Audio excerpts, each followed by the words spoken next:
ফিলিস্তিনের মতো বিদ্যমান বাস্তবতা কেবল আরব কিংবা মুসলমানদের জন্যই উদ্বেগজনক নয়, বরং তা সমগ্র মানব জাতির জন্যই উদ্বেগের বিষয়।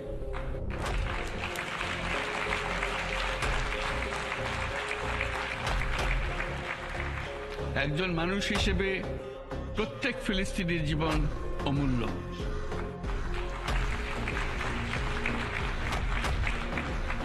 ফিলিস্তিনের জনগণের বিরুদ্ধে যে মানবতা বিরোধী অপরাধ হচ্ছে তার জন্য সংশ্লিষ্ট সকলকে দায়বদ্ধ করতে হবে।